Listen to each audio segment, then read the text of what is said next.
ආදරේ වැඩ ගන්න කොන්ග්‍රැචුලේෂන්ස් කියන දෙක වෙලා ඉන්නේ. අත්‍තරම කියන්න තියෙන එක දෙයයි. මේක ලොකු ජයග්‍රහණයක්. මේකේ තනි කෙනෙක් ජයග්‍රහණයක් නෙවෙයි. මේක අපේ කණ්ඩායමේ සාර්ථකයි.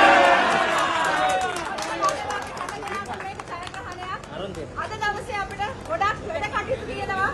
ඉතින් අපි වෙනම හිමීට අපේ තියෙන අදහස් ටික නැවතත් බෙදාගමු සහෝදරි. අපි ආයේ කවුරුලා කතා කරමු. මම දන්නවා මේ සාමාන්‍යයෙන් අපිට මයික්‍රොෆෝනයක් පොඩියක් වගේ තියෙනවා. හැබැයි අද දවසේ මෙහෙම හරි අපිට මෙතන ඉන්න ආදරණීය අපේ සහෝදරියන්ට සහෝදරවරුන්ට කතා කරන්න පුළුවන් වෙන එක ගැන ගොඩක් සතුටු වෙනවා. ඇත්තටම ආදරෙයි. thank you අද අපිට ශක්තියක් වෙන්න ආවට. ආදරෙයි.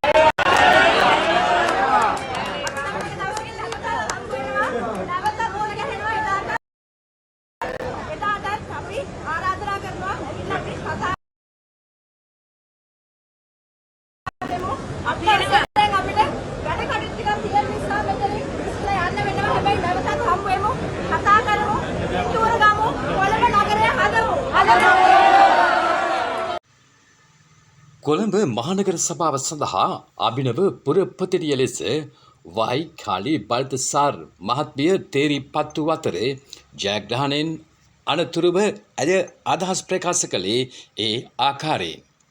කෙසේ වෙතත් මෙම ඡන්ද විමසීම සම්බන්ධයෙන් පක්ෂ විපක්ෂ බොහෝ දෙනා උණුවේම ඒ සම්බන්ධයෙන් ඔවුන් විවිධ මාධ්‍ය හමු තුළ කරන්නා වූ ප්‍රකාශද ඉතාමත් වැදගත්.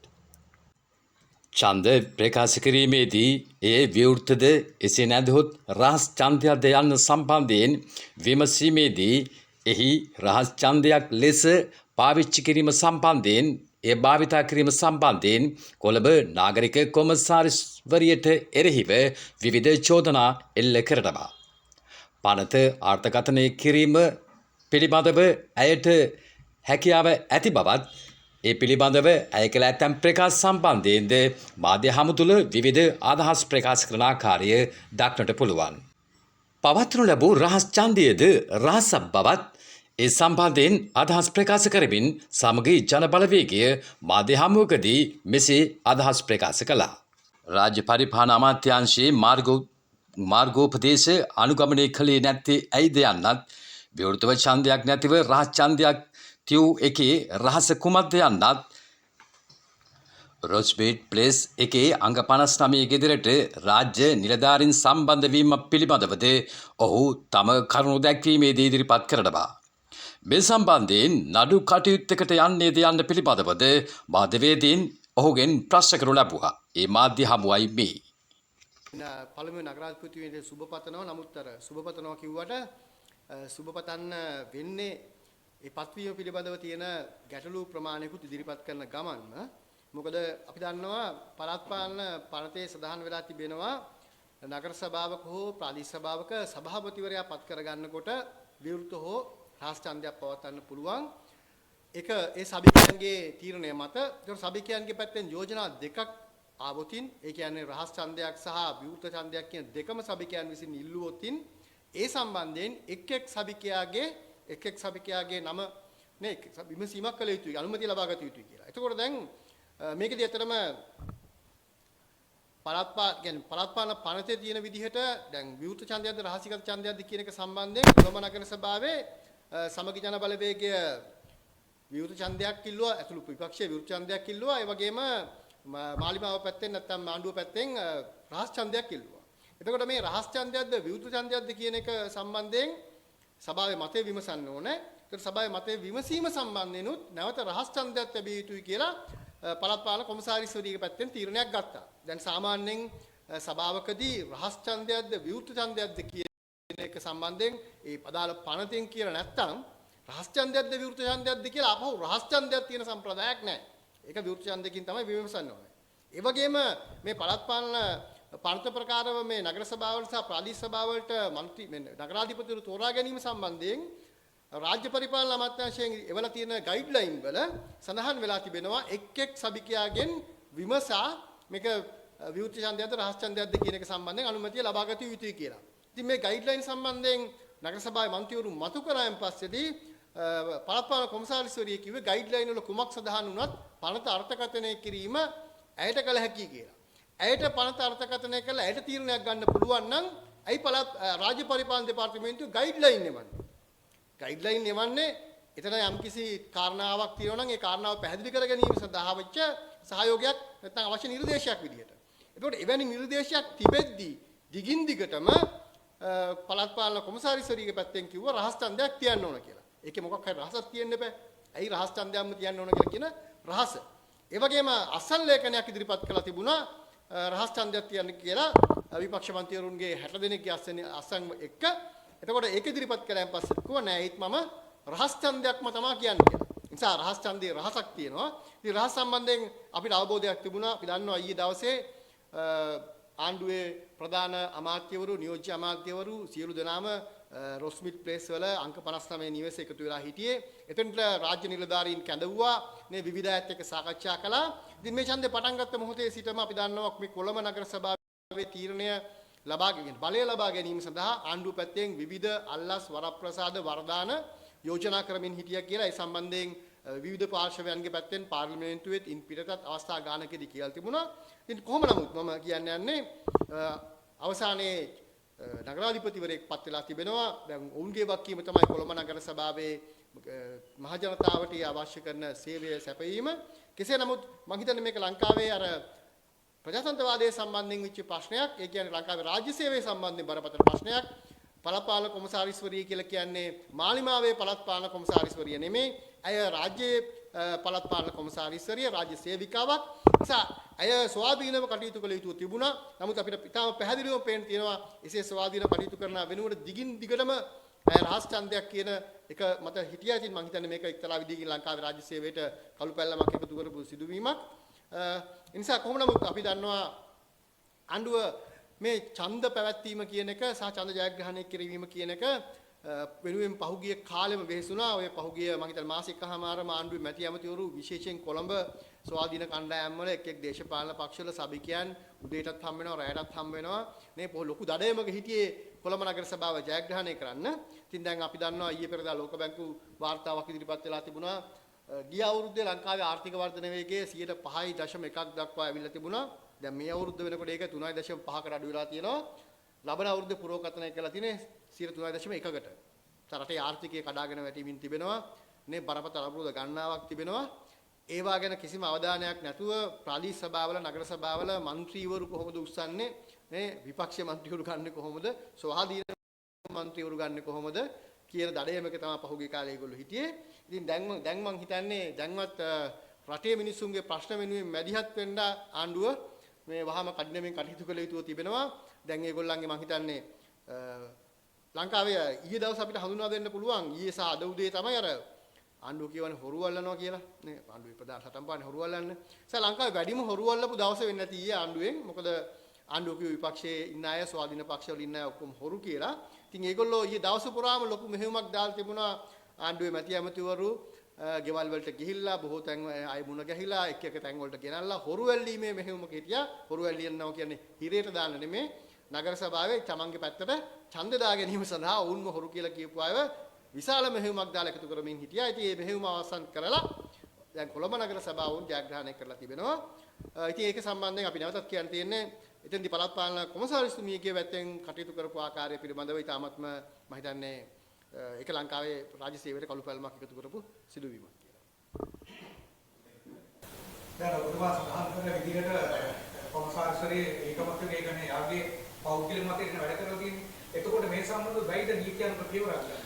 දැන් පළවෙනි ප්‍රශ්නේ තිබුණේ එකක් තමයි මම හිතන්නේ මේ සම්බන්ධයෙන් මේ වගේ සිදුවීමක් අනුරාධපුර දිස්ත්‍රික්කයේ සිදු වෙලා තිබුණා. ඒ සම්බන්ධයෙන් අධිකරණ ක්‍රියාමාර්ගයක් ගන්න කටයුතු කරනවා කියලා වන්දක රෝහණ බණ්ඩාර මන්ත්‍රීතුමා සඳහන් කරලා තිබුණා. මෙතනදී වෙන තාක්ෂණික ප්‍රශ්නයක් තිබෙනවා. මම අධිකරණ තීරණයක් ගැනීම ගැන මේ වෙලාවේ මට තීරණයක් ගන්න බෑ. ඒක පක්ෂය ගන්න තීරණ. නමුත් එතන තියෙන ප්‍රශ්නේ තමයි සභාව ආරම්භ වෙලා පැයක් වගේ යන කාලයක් තිස්සේම සියලුම දෙනා ඉල්ලීමක් කළා. ලිඛිත ඉල්ලීමක් තිබුණා රහස් ඡන්දයක් තියන්න කියලා. ඒ වගේම රහස් ඡන්දයක් ඉල්ලා සිටිනේ. රහස් ඡන්ද මේ ලිඛිත ඉල්ලීමට විවෘත ඡන්දයක් තියන්න කියලා.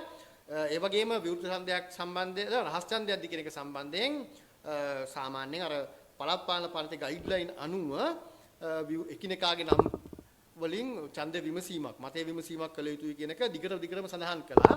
නමුත් අවසාන කොමසාරිස්වරයෙක් කිව්වා ගයිඩ්ලයින් වල මොනවද තිබ්බත් පනතේ මොනවද තිබ්බත් මම තමයි තීරණය කරන්නේ. මම තීරණය කරනවා. පනත අනුව එයා තීරණය කරනවා. ඇයට බලය තියෙනවා තීරණය කරන්න තියන්නේ කොයි විදිහේ ඡන්දයක්ද කියලා. ඒ තීරණය ප්‍රකාශ කළාන් පස්සේ විපක්ෂයේ නැවත යෝජනාවක් ගෙනාවා. රයිට් එහෙමනම් රහස් ඡන්දයක් තියන්නද විවෘත ඡන්දයක්ද කියලා රහස් ඡන්දෙකුයි ආයේ නගරාධිපති තෝරන රහස් ඡන්දෙකුයි දෙකක් ඕනේ නැහැ. රහස් ඡන්දයක් නම් ඔබ තියන්නේ ඒ අවසාන තීරණය වුණාන් පස්සේ ඒක කියන්නේ රහස් ඡන්දකෙම නගරාධිපති තෝරන්න කියලා. එතකොට සභාවේම යෝජනාවකින් ඒක වෙනස් වුණානේ.